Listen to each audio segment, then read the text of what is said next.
Hello, welcome to Loremaster's Lair. I'm your Loremaster, here today for our 3-year anniversary week. As usual, I have a guard video ready to go. However, we have already covered most of my favorites of Galorian, so let's take a look at my second favorite Starfinder deity. Your Orisa unfortunately does not have a full write-up yet. But either way, let's hear it for Eloritu, the Hidden Truth. First, where can you find information on the one who stays hidden yourself? First, in the Player's Guide, which gives the basic information for all 20 of our main deities. All 20 also have an expanded profile in Galactic Magic. The full write-up for Eloritu appears in the second book of the Devastation Arc Adventure Path, titled The Starstone Blockade. Finally, our side tangents come from the Dawn of Flame Adventure Path and the Player's Guide. There are things in this world man is not meant to know, which also include the origins of the god Eloritu himself. There's forbidden knowledge which could cause destruction in the wrong hands, or even the right ones. There are various world-ending catastrophes which are avoided unknowingly each day. There are even major events like the Gap, whose existences are known unknown, which paints society itself. Eloritu stands as a gatekeeper to all these, leaving knowledge only in the hands of those who are worthy. Eloritu, as one who finds himself as a god of secrets, has an appearance which remains unknown. When he does appear, it is usually dressed in the long cloaks of the wizards of old, his hands and face concealed by masking gloves. This, of course, has left me to speculate as to his true appearance and origin, including that he is actually a member of the Unseen, specifically a reptoid, or potentially something even worse. Eloritu is the only deity at the time of Starfinder to specialize in magic. Not as a science which brings arguments with technomancers, of course, but as an art. They also tend to focus more on magic from the individual perspective as opposed to something taught as a general blanket at a magic school. In addition, Eloritu helps stem the spread of knowledge. After all, knowledge is power, and there are plenty of people who would abuse the power at the drop of a hat. Therefore, Eloritu works to keep knowledge from those who would be in danger, or a danger, if such secrets were released. Which brings us to our first side tangent, the part of the show where we decipher the indecipherable. This week we start with the holy symbol of Eloritu.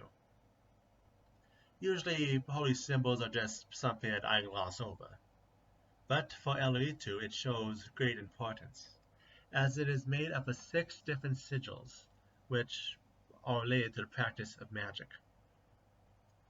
One had been used by the Lashuntas since times immemorial, but a second was brought in with the arrival of the Kasatha.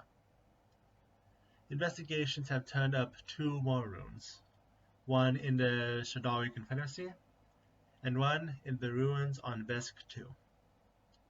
There are still 2 that have not been found, and the faithful are scouring the universe looking for any hint of them, with thousands of guesses what will happen when the runes are united. The faith of Eloritu is complex, to the point where outsiders tend to find it kind of ridiculous. The faith of the Hidden Truth is usually broken down into small groups called circles, who are focused on certain research topics, or branches of knowledge. They perform rites on each of their followers who prove themselves, slowly letting them more and more into their fold. And all of it is done through hiding the result of their research in secrecy, including, of course, hiding the existence of the circle itself, but also building various secret societies to funnel research to them, while also taking positions of control where they are able to show preferential treatment to Eloritu's worship. Outside of these circles, they tend to be found among those who wish to study history, especially events like the Gap, or those who develop magic powers and wish to understand them, or stay safe in a world where those powers might not be welcome. Circles have their own ranks depending on their positioning and spell casting ability. However, the leaders are always divided into curators and watchers.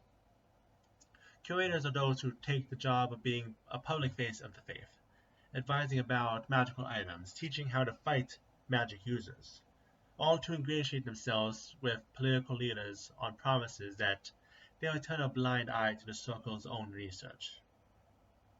Watchers, instead, are those who have too much knowledge and retreat away from public view, or at least change their identities while still sifting through the crowds.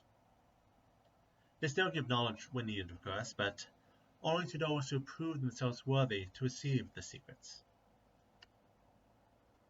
So, let's take a look at one of these circles, as our second side tangent. The Invisible College is one of the largest circles on Absalom Station, connected to the magic school, the Arcana Meridian. The main focus of the circle is to rediscover and study ancient spells and techniques. To do this, one of their main focuses is the collection and digitalization of written words in order to mechanically process them better. However, there is tension in the group, with new initiates maybe not ready to be part of the circle, while others do not know how to keep their mouth shut. As with many circles, the greatest dangers are from within. Too much focus on the goal without making sure the group is prepared to weather the journey. Public temples to Eloritu are places which allow official studies of magical artifacts and for the teaching of general populations to on both magic and history. Needless to say, many of these temples take the form of museums. However, Eloritu's faith, of course, prefers the shadows, and they tend to have hidden temples with an outer face of schools, libraries, and research institutes. This allows them to have direct access to certain types of information, as well as the ability to keep an eye out for potential new recruits. One of the reasons Eloritu is one of my favorite Starfinder deities is culture. The followers of Eloritu are just like us, loving ancient cultures, dressing like wizards, exploring ancient languages for fun. Sure, some are incorrect on their portrayals sometimes, but with love and care, we eventually get portrayals that actually respect the civilizations. But that's enough talking about recent Paizo releases. But in media, this has given the worshippers of Eloritu the image of arcane cultists or relic hunters. So the faithful does do outreach, showing that some of the old ways have place in modern society, and showing they have helped with everything from magical research to general education. And let's not forget how they are using their skills to infiltrate and break up cults across the Pact Worlds, ensuring people's safety. Which, while we're talking about cults, let's look at one for our third side tangent. We still have a decent sized list that we haven't covered yet, so today let's look at the cult known as the Varrock Carriers. These were originally Strix who came down with a psychic disease and who fled to the vast to look for a cure. Well, they never found a cure, but they came back with a method they are willing to try. Psychically linking to as many other creatures as possible, with the right combination said to break the disease. They number 30, but they carry an epidemic with them, one they are willing to cause to spread in some attempt to release themselves. At this point, the only thing the pseudoscience approach brings with them is spread of mental illness. No, I'm not elaborating on that with 10-foot pole. Anyway, On to the generals of the faith. The centers of worship for Eloritu are, of course, the two places his holy symbols have been found, Castrovel and Theodori. The shortest confederacy is not really the non-cult types of people, so maybe they also worship him, but we have no confirmation of that. There's also following on the places where strong magic and secrecy are both found, Eox and Octurn. The holy text of the Hidden Truth is the Hollow Stone, a text so filled with contradictions, riddles, and poems that followers have thousands of interpretations. While digital versions can be found, you are not a true follower of Eloritu until you have covered your analog copy in notations. So now that we've mentioned a few times, let's take a look at our final side tangent today, the Shadari Confederacy. Located in a nebula on the edge of the Azlanti space, the vast bank of gas which obscures everything makes it a perfect hideout for those who do not want to be found. The 7 planets of this solar system all have unique species, but they are all connected by both their religion of entropy and the third eyes of enlightenment that they all have, even the artificial beings. It's said that the Confederacy is working in order to develop a captured Aeon into a weapon made to unmake. But the validity of these claims are unknown.